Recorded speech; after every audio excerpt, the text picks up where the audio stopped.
നമസ്കാരം, ഞാൻ നിങ്ങളുടെ നിത്യമിസ്സാണ്. നമ്മൾ കഴിഞ്ഞ ക്ലാസ്സിൽ വിക്ടോറിയ വെള്ളച്ചാട്ടത്തെക്കുറിച്ചാണ് പറഞ്ഞുകൊണ്ടിരുന്നത്. അപ്പോൾ ബാക്കി ഭാഗം നമുക്ക് നോക്കാം. അപ്പോൾ എന്താണ് നേരിട്ട് അതിൻ്റെ എതിരായിട്ട് 330 അടി ദൂരത്തിൽ മുമ്പിൽ നിന്ന് നമുക്ക് കാണാനായിട്ട് വെള്ളച്ചാട്ടം നോക്കി രസിക്കാനായിട്ട് സാധിക്കും എന്ന് പറഞ്ഞിട്ടാണ് നമ്മൾ കഴിഞ്ഞ ക്ലാസ്സിൽ നിർത്തിയത്. ബാക്കി ഭാഗം നമുക്ക് നോക്കാം. ഡേവിഡ് ലിവിങ്സ്റ്റൺ 94 വർഷം മുമ്പ് 1855 നവംബർ 16 ഈ വെള്ളച്ചാട്ടവും പരിസരവും ഏത് നിലയിൽ കണ്ടുവോ മിക്കവാറും അങ്ങനെ തന്നെ അവ ഇന്നും കാണപ്പെടുന്നുണ്ടെന്നുള്ളതും പ്രസ്താവ്യമാണ്. അപ്പോൾ എന്താണ് 94 ഈ കൃതി എഴുതുന്ന സമയത്ത് 94 വർഷം മുമ്പ് എന്നാണ് എസ്.കെ. പൊറ്റക്കാട് പറയുന്നത് കേട്ടോ. അല്ലാതെ ഇപ്പോൾ 94 വർഷം മുമ്പെന്നല്ല, ഈ കൃതി എഴുതുന്ന സമയത്ത് 94 വർഷം മുമ്പ് 1855 നവംബർ 16 ഈ ഡേവിഡ് ലിവിങ്സ്റ്റൺ എങ്ങനെയാണോ ഈ ജലപാതം നോക്കി കണ്ടത് അതേപോലെ തന്നെയാണ് ഇപ്പോഴും ഏതാണ്ട് അത് നിലനിൽക്കുന്നത്. അതായത് അവിടെ പ്രത്യേകിച്ച് ഒരു മാറ്റങ്ങളും അവിടെ ഒരു പരിഷ്കാരങ്ങളും വരുത്തിയിട്ടില്ല. സ്ഥലങ്ങളെ പരിഷ്കരിക്കാനോ മറ്റു തരത്തിൽ ശാസ്ത്രീയമായി അലങ്കോലപ്പെടുത്താനോ റൊഡേഷ്യൻ ഗവൺമെന്റ് ഇഷ്ടപ്പെടുന്നില്ലെന്നത് ആശ്വാസകരമാണ്. അപ്പോൾ ആ സ്ഥലത്തെ വിക്ടോറിയ വെള്ളച്ചാട്ടത്തെ പരിഷ്കരിച്ച് അതിൻ്റെ പ്രകൃതി രമണീയമായ അല്ലെങ്കിൽ അതിൻ്റെ നൈസർഗികമായ ഭംഗി കളയാനായിട്ട് റൊഡേഷ്യൻ ഗവൺമെന്റ് ഇഷ്ടപ്പെടുന്നില്ല. അല്പം അകലെയായി ഒരു റെയിൽവേ പാലവും യുദ്ധസ്മാരകം എന്ന് പറയപ്പെടുന്ന ചെങ്കല്ലുകൊണ്ടുള്ള ഒരു പേക്കോലവും അവിടെ സ്ഥാപിച്ചിരുന്നില്ലെങ്കിൽ അവിടം ഇന്നും നൂറ്റാണ്ടുകൾക്കപ്പുറത്തുള്ള ഒരു സവിശേഷ രംഗമായി തന്നെ കാണപ്പെടുമായിരുന്നു. അപ്പം എന്താണ് ഇപ്പൊ റൊഡേഷ്യൻ ഗവൺമെന്റ് വരുത്തിയിട്ടുള്ള ആകെയുള്ള ലിവിങ്സ്റ്റൺ കണ്ടതിൽ നിന്ന് വെച്ച് റൊഡേഷ്യൻ ഗവൺമെന്റ് വരുത്തിയ മാറ്റം നമ്മുടെ എസ്.കെ. പൊറ്റക്കാട് കാണാവുന്ന സമയത്തുള്ള മാറ്റം എന്ന് പറയുന്നത് എന്തുമാത്രമാണ്? ഒരു അല്പം അകലെയായിട്ട് ഒരു റെയിൽവേ പാലം ഉണ്ട്, അതേപോലെ തന്നെ ഒരു യുദ്ധസ്മാരകം ഉണ്ടാക്കിയിട്ടുണ്ട്. ഈ രണ്ട് മാറ്റങ്ങളാണ് എടുത്തു പറയാനായിട്ട് ഉള്ളത്. വേറൊന്നും തന്നെ റൊഡേഷ്യൻ ഗവൺമെന്റ് ചെയ്തിട്ടില്ല എന്നുള്ളത് ആശ്വാസകരമാണ്. നമുക്ക് ലിവിങ്സ്റ്റൺ ആ സ്ഥലത്തെ പറ്റി നൽകിയ വിവരണം തന്നെ ആശ്രയിക്കാം. ഇനി ലിവിങ്സ്റ്റൺ എന്തിനെ പറ്റി പറയുന്നതാണ്? ഈ വിക്ടോറിയ വെള്ളച്ചാട്ടത്തെ പറ്റി പറയുന്നതാണ് ആരുദ്ധരിച്ചിട്ടുള്ളത്? നമ്മുടെ എസ്.കെ. പൊറ്റക്കാട് ഉദ്ധരിച്ചിട്ടുള്ളത്. അപ്പോൾ ഈ ഞങ്ങൾ എന്ന് പറയുന്നത് എസ്.കെ. പൊറ്റക്കാടല്ല കേട്ടോ. ഈ ഞങ്ങൾ എന്ന് പറയുന്നത് എന്താണ് ഇൻവെർട്ടർ കോമയിലാണ് കൊടുത്തിരിക്കുന്നത്. അപ്പോൾ ഈ ഞങ്ങൾ എന്ന് പറയുന്നത് ലിവിങ്സ്റ്റണും അദ്ദേഹത്തിൻ്റെ കൂടെയുള്ള വ്യക്തികളെയുമാണ് അദ്ദേഹം ഉദ്ദേശിക്കുന്നത്. ഞങ്ങൾ ഈ നാട്ടിൽ വന്നെത്തിയ മുതൽക്ക് തന്നെ ഈ വെള്ളച്ചാട്ടത്തെ പറ്റി പറഞ്ഞു കേട്ടു തുടങ്ങിയിരുന്നു. അപ്പോൾ ബ്രിട്ടീഷുകാര് നമ്മുടെ ആഫ്രിക്കയിൽ വന്ന സമയം മുതൽ ഈ വെള്ളച്ചാട്ടത്തെ പറ്റി, വിക്ടോറിയ വെള്ളച്ചാട്ടത്തെ പറ്റി പലരും പറഞ്ഞു കേട്ടിട്ടുണ്ട്. നാട്ടുകാരെന്ന് പറയുന്നത് ഈ കാപ്പിരികൾ അതിനെ മോസി ഓ ആ ഡുന്യ, അതാ അവിടെ ഒച്ചപ്പെടുത്തുന്ന പുക എന്നാണ് എന്തിനെ പറഞ്ഞിരുന്നത്?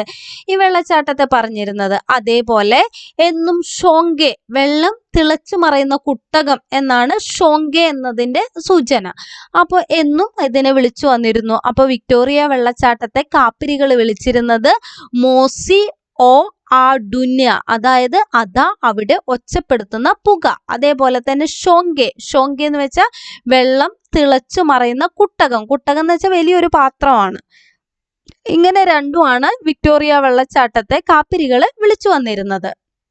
ഞങ്ങൾ തലായി എന്ന സ്ഥലത്ത് നിന്ന് ഒരു നാടൻ തോണിയിൽ കയറി നദിയിലൂടെ 20 മിനിറ്റ് സഞ്ചരിച്ചപ്പോൾ ഞങ്ങൾക്ക് മുമ്പിൽ ദൂരെ ആകാശത്തിൽ 5-6 മൈൽ ഉയരത്തിൽ ഒരു പുകപടലങ്ങൾ കാണുമാറായി. ആഫ്രിക്കയിലെ പുൽക്കാടുകൾക്ക് തീ പിടിക്കുമ്പോൾ ആകാശത്തിൽ തിങ്ങിപ്പൊങ്ങുന്ന ധൂമസ്തംഭങ്ങൾ പോലെ തന്നെ തോന്നുന്ന ഒരു കാഴ്ച. അപ്പോൾ ഈ ഒരു നാടൻ തോണിയിലാണ് നമ്മുടെ ലിവിങ്സ്റ്റണും കൂട്ടരും വിക്ടോറിയ വെള്ളച്ചാട്ടം സന്ദർശിക്കുന്നത്. അപ്പോൾ അവിടെ തന്നെ വെച്ച് 20 മിനിറ്റ് സഞ്ചരിച്ചപ്പോഴേക്കും അകലെ നിന്നിട്ട് ഉയരത്തിൽ എന്ത് കാണാനായിട്ട് സാധിച്ചു? പുകപടലം പോലെ ഈ വിക്ടോറിയ വെള്ളച്ചാട്ടം കാണാനായിട്ട് സാധിച്ചു. ആഫ്രിക്കയിലെ പുൽക്കാടുകൾക്ക് തീ പിടിക്കുമ്പോൾ ആകാശത്തിൽ തിങ്ങിപ്പൊങ്ങുന്ന ധൂമസ്തംഭങ്ങൾ പോലെ തന്നെ തോന്നുന്ന കാഴ്ച. അപ്പോൾ എന്താണ്? ആഫ്രിക്കയിലെ പുൽക്കാടുകൾക്ക് തീ പിടിക്കുമ്പോൾ എങ്ങനെയാണോ പുകപടലങ്ങൾ ഉയരുന്നത് അതേപോലത്തെ ഒരു കാഴ്ചയായിട്ടാണ് ആർക്ക് അനുഭവപ്പെട്ടത്?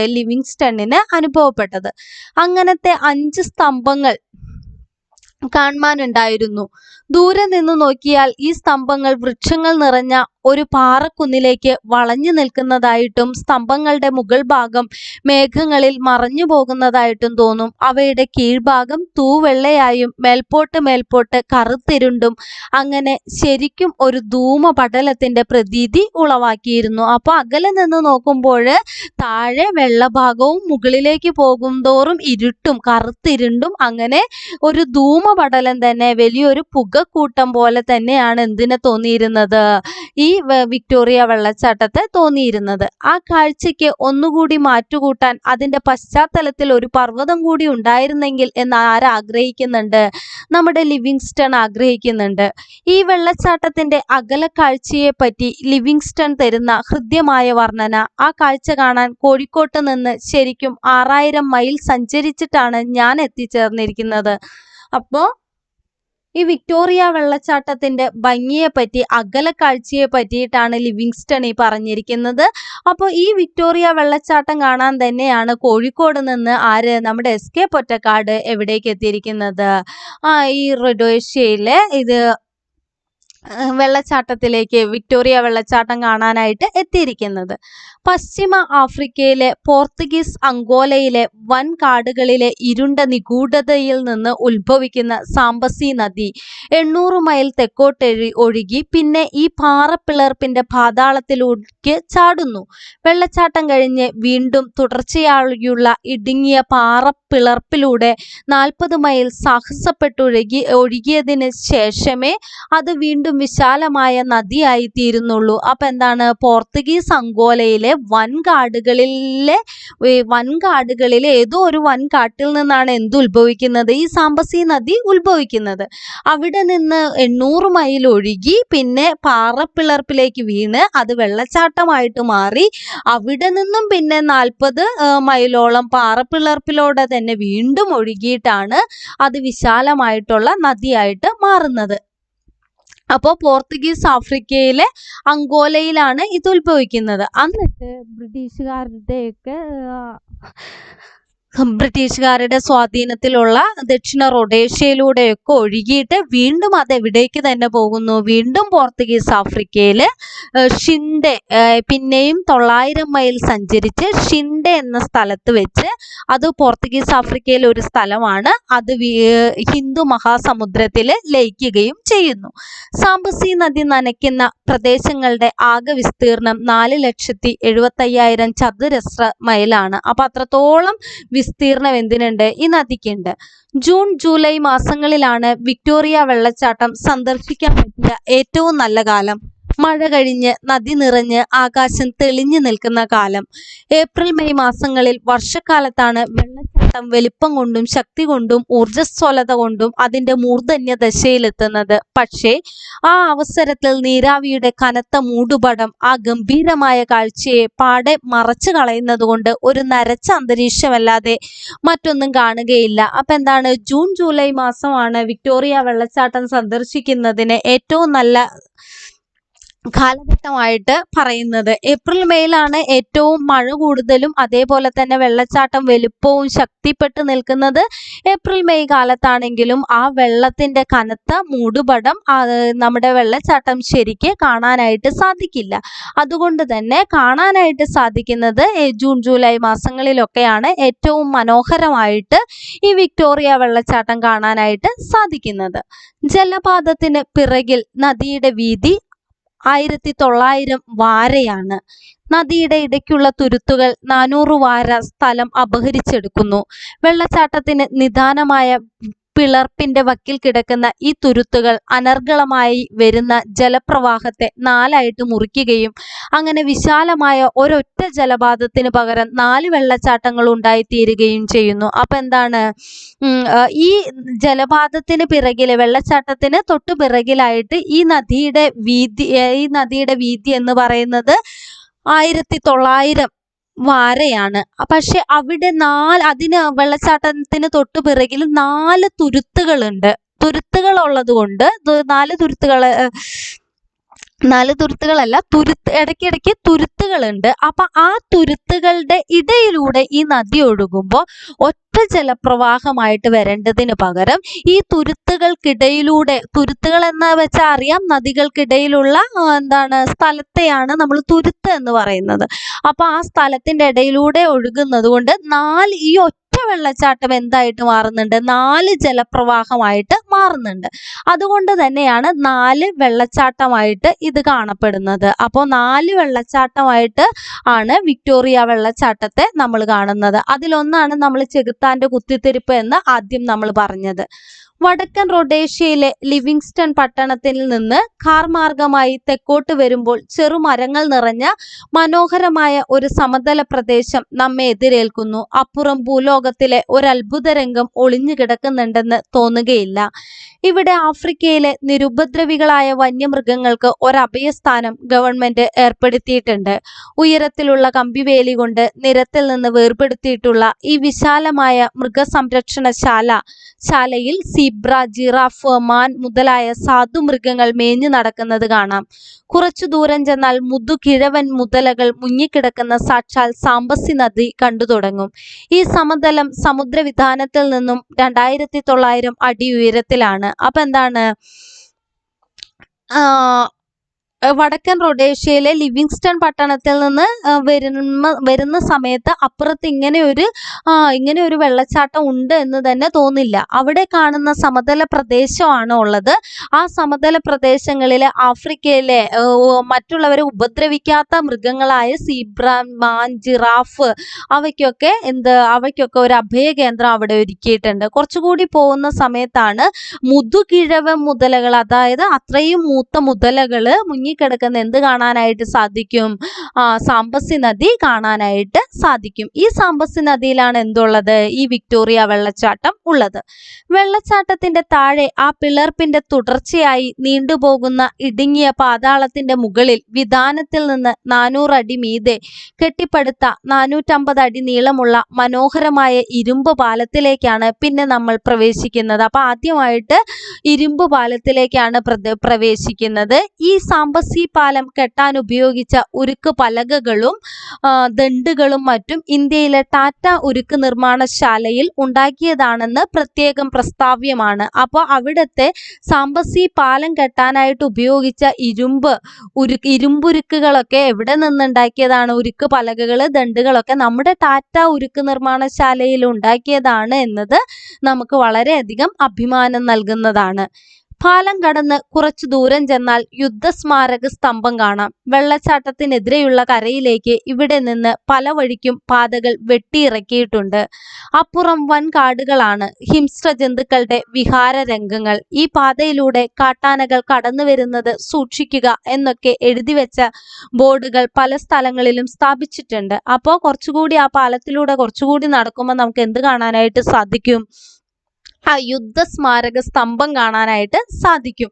അവിടെ നിന്ന് വെള്ളച്ചാട്ടത്തിന്റെ കരയിലേക്ക് ഒരുപാട് പല വഴികളും പല പാതകളും ഉണ്ടാക്കിയിട്ടുണ്ട്. ആ പാതയ്ക്ക് അപ്പുറം വൻ കാടാണ്. അതുകൊണ്ട് അവിടേക്ക് ഹിംസ്ര ജന്തുക്കള് ഇറങ്ങി വരാൻ സാധ്യതയുണ്ട് എന്നൊക്കെ ബോർഡുകൾ എഴുതി വെച്ചിട്ടുണ്ട്. ഇനി പറയുന്നത്, നമ്മൾ പറഞ്ഞു ആ നദി ഒഴുകി വരുമ്പോൾ അവിടെയുള്ള തുരുത്തുകളിലൂടെ ഒഴുകുന്നത് കൊണ്ട് ആ ഒറ്റ പ്രവാഹത്തെ 4 പ്രവാഹമാക്കി മാറ്റുന്നു എന്ന് പറഞ്ഞു. അതാണ് 4 വെള്ളച്ചാട്ടമായിട്ട് അറിയപ്പെടുന്നത്. അതില് ഈ വിക്ടോറിയ വെള്ളച്ചാട്ടം തന്നെയാണ് ഒറ്റ വെള്ളച്ചാട്ടം 4 ആയിട്ട് അറിയപ്പെടുന്നു. 1 കിഴക്കേ വെള്ളച്ചാട്ടം, 2 മഴവില്ലിന്റെ വെള്ളച്ചാട്ടം, അടുത്തത് പ്രധാന വെള്ളച്ചാട്ടം, അവസാനത്തത് ചെകുത്താന്റെ കുത്തിത്തിരിപ്പ് എന്ന് പറയാവുന്ന ഇവയാണ് വിക്ടോറിയ വെള്ളച്ചാട്ടത്തിന്റെ അംഗങ്ങൾ. നാം ആദ്യമായി ചെന്ന് ചേരുന്നത് വടക്കൻ റൊഡേഷ്യയോട് തൊട്ട് കിടക്കുന്ന കരയിൽ നിന്നുള്ള കിഴക്കേ വെള്ളച്ചാട്ടത്തിന് അരികിലേക്കാണ്. അപ്പോൾ നമ്മൾ ആദ്യമായിട്ട് ചെല്ലുന്നത് എന്ന് പറയുന്നത് എവിടേക്കാണ്? ഈ കിഴക്കേ അരുവിച്ചാട്ടത്തിനടുത്തേക്കാണ് നമ്മൾ ആദ്യമായിട്ട് എത്തിപ്പെടുന്നത്. ഏതാണ്ട് 350 അടി ഉയരത്തിൽ നിന്നാണ് ജലം കുതിച്ചു ചാടുന്നത്. ഈ വെള്ളച്ചാട്ടത്തെ പല കോണുകളിൽ നിന്ന് നോക്കി രസിക്കാൻ സാധിക്കുമാറ് പിളർപ്പിന്റെ അടിത്തട്ട് വരെ പടവുകൾ വെട്ടിയിറക്കി വെച്ചിട്ടുണ്ട്. തെളിഞ്ഞ പൗർണമിയിലെ ഈ വെള്ളച്ചാട്ടത്തിന് മുമ്പിൽ ചാന്ദ്രികമായ മഴവില്ലുകൾ കാണാം. അപ്പോൾ ആദ്യമായിട്ട് ചെന്നെത്തുന്നത് കിഴക്കേ അരുവിച്ചാട്ടത്തിലേക്കാണ് എന്ന് പറഞ്ഞു. അവിടെ 350 അടി ഉയരത്തിലാണ് വെള്ളം കുതിച്ചു ചാടുന്നത്. ഈ വെള്ളച്ചാട്ടത്തെ നമുക്ക് പല കോണിൽ നിന്ന് നോക്കാനായിട്ട് പല പടവുകൾ ഉണ്ടാക്കിയിട്ടുണ്ട്. തെളിഞ്ഞ പൗർണമിയിൽ ഈ വെള്ളച്ചാട്ടത്തിന് മുകളിൽ നമുക്ക് എന്ത് കാണാനായിട്ട് സാധിക്കും? മഴവില്ല് കാണാനായിട്ട് സാധിക്കും. ഇനി പറയുന്നത് അടുത്ത പ്രധാനപ്പെട്ട വെള്ളച്ചാട്ടം കരയിൽ ഏതാണ്ട് 3/4 മൈൽ നീളത്തിൽ കാട്ടുമരങ്ങളും തടിച്ചുകൊഴുത്ത വള്ളികളും തിങ്ങി വളർന്നു നിൽക്കുന്ന സ്ഥലത്തിന് മഴക്കാട് എന്നാണ് പേര്. ഇതിനെതിരായിട്ടാണ് വിക്ടോറിയ വെള്ളച്ചാട്ടത്തിന്റെ മധ്യഭാഗം എന്ന് പറയാവുന്ന പ്രധാന വെള്ളച്ചാട്ടങ്ങൾ. 1700 അടിയും 970 അടിയും വീതിയുള്ള 2 ജലപാതങ്ങൾ. അപ്പോൾ ഇനി പറയുന്നത് എന്താണ്? മഴക്കാടിന് കാട്ടുമരങ്ങളും അതേപോലെ തന്നെ തടിച്ചുകൊഴുത്ത വള്ളികളും തിങ്ങി വളരുന്ന മഴക്കാടിനെതിരെയായിട്ടാണ് വിക്ടോറിയ വെള്ളച്ചാട്ടത്തിന്റെ മധ്യഭാഗം എന്ന് പറയുന്ന പ്രധാന വെള്ളച്ചാട്ടം. അതിന് 1700 അടിയും 970 അടിയും വീതിയുള്ള ജലപാതങ്ങളാണ്. 353 അടി ഉയരത്തിൽ നിന്ന് എത്രയോ ആയിരം കുതിരശക്തിയോടെ താഴത്തെ പാതാള പിളർപ്പിലേക്ക് പതിക്കുന്ന ജലത്തിന്റെ സമ്മർദ്ദത്തിൽ നിന്ന് തള്ളി ഉയരുന്ന നീർക്കണങ്ങളുടെ നിരന്തര പടലങ്ങൾ ആകാശത്തിൽ ഉയർന്ന് വീണ്ടും മഴ പോലെ മറുഭാഗത്തെ ഈ കാടുകളിൽ ചിതറി വീണുകൊണ്ടേയിരിക്കുന്നു. അപ്പോൾ ഈ കാട്ടിലേക്ക് അവിടുത്തെ വെള്ളച്ചാട്ടത്തിന്റെ ശക്തി, ആ വെള്ളത്തുള്ളികൾ പലപ്പോഴും മഴ പോലെ ആ പ്രധാന കാടുകളിലേക്ക് വീഴുന്നുണ്ട്. ഒരു നിമിഷ നേരം പോലും തടവില്ലാതെ ലക്ഷോപലക്ഷം കൊല്ലങ്ങളായി തുടർന്നു പോരുന്ന മഴ. അപ്പോൾ ഈ മഴക്കാട്ടില് ഒരിക്കലും മഴ അവസാനിക്കുന്നില്ല. കാരണം എപ്പോഴും മഴ പെയ്തുകൊണ്ടിരിക്കുകയാണ്. കാരണം ആ വെള്ളച്ചാട്ടത്തിന്റെ ശക്തി കൊണ്ട് തെറിച്ച് വീഴുന്ന വെള്ളത്തുള്ളികളെയാണ് അവിടെ മഴയായിട്ട് അറിയപ്പെടുന്നത്. അപ്പോൾ ഈ നിരന്തരമായ മഴ അവിടെ വർഷങ്ങളായിട്ട് ലക്ഷോപലക്ഷങ്ങളായിട്ട് തുടർന്നു പോരുന്ന മഴയാണ്. ഈ നിരന്തരമായ തിരുവാതിര ഞാറ്റുവേലയിലെ ജലധാരയിൽ മരങ്ങളും വള്ളികളും സദാ തഴച്ചും പച്ചച്ചും പുഷ്പിച്ചും കാണപ്പെടുന്നു. അപ്പോൾ എപ്പോഴുമുള്ള എങ്ങനെയാണോ നമ്മുടെ തിരുവാതിര ഞാറ്റുവേലയ്ക്ക് മഴ പെയ്യുന്നത്, അതേപോലെ എപ്പോഴും പെയ്തുകൊണ്ടിരിക്കുന്ന ആ മഴ കൊണ്ട് അവിടെയുള്ള മരങ്ങളും വള്ളികളും ഒക്കെ വളരെ നന്നായി പച്ചച്ച് പുഷ്പിച്ച് നല്ല രീതിയിലാണ് നിൽക്കുന്നത്. നമ്മുടെ കേരളത്തിലെ കുരുമുളക് വള്ളി ഇവിടെ നട്ടുപിടിപ്പിച്ചാൽ നല്ല പോലെ വളരുമെന്ന് ആർക്ക് തോന്നുന്നുണ്ട്? നമ്മുടെ SK പൊറ്റക്കാടിന് തോന്നുന്നുണ്ട്.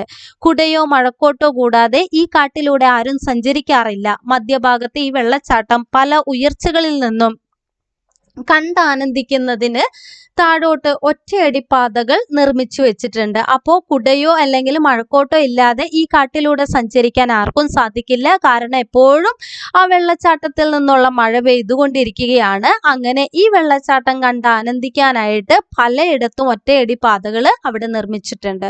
ബാക്കി നമുക്ക് അടുത്ത ക്ലാസ്സിൽ എടുക്കാം.